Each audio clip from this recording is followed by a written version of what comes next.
Yeah, today's fundraiser come about by a delegation sent by the ITF, a youth delegation sent over to Palestine.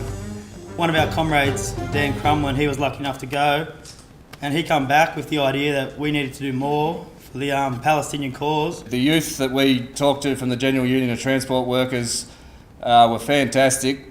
They really gave us a few great ideas as far as how we can help them, how they can help us.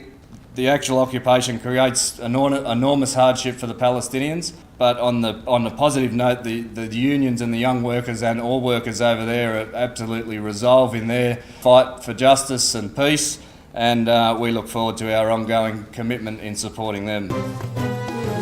The issue of the Palestinian people is such a gravely unjust and situation which gets no coverage in Australia, and if it does get coverage, it's so unfair.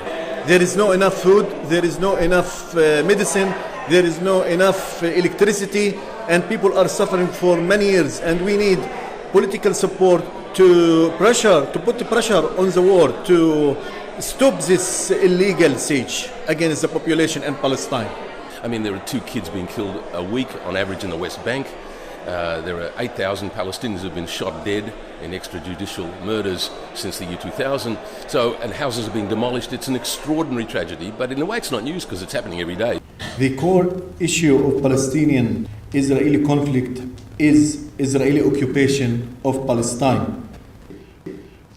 David Ben-Gurion, who was the first Prime Minister of Israel, said, "We must expel Arabs and take their place." He added also, "The old will die and the young will forget."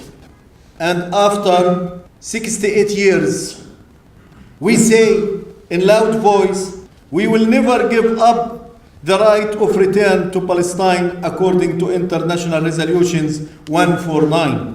I've visited Palestine a couple of times. The first time I was totally shocked. I thought I knew a little bit about it, but I cannot believe how shocked I was to see the restrictions on movement, the brutality of the army, the humiliation that people were subject to whenever they went to a checkpoint. Everywhere people went, they were stopped, they were searched, they weren't allowed to go where they wanted to go, they couldn't go and visit rallies in the next town. I found out that this tent had been put up by a family who used to live in the flats behind, but a group of settlers decided that in fact it was their homes, so the Palestinians had to go.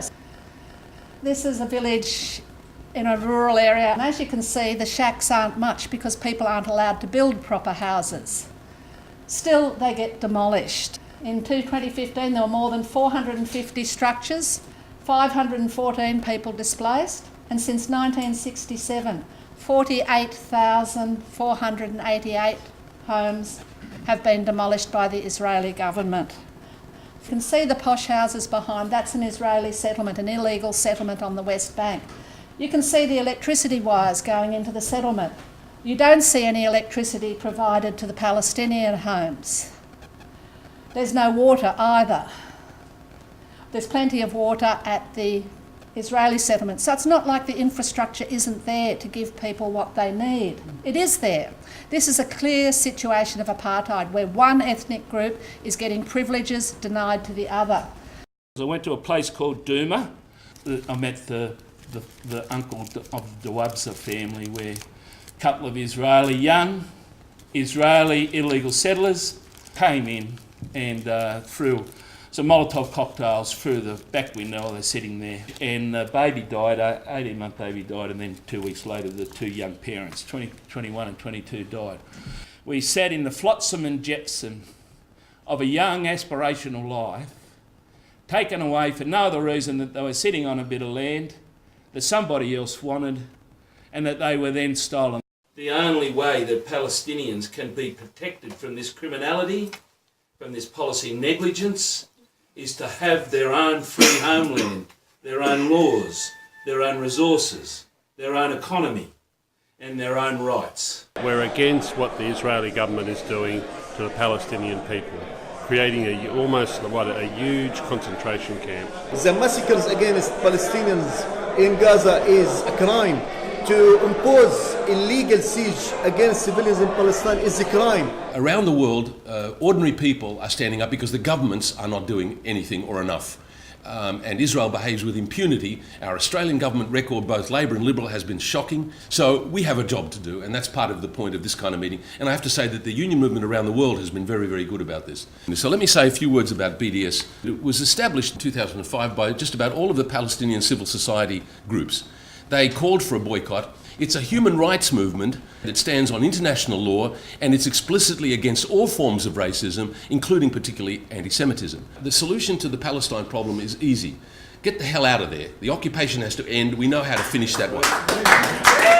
The most important support for Palestinians people now to boycott Israel.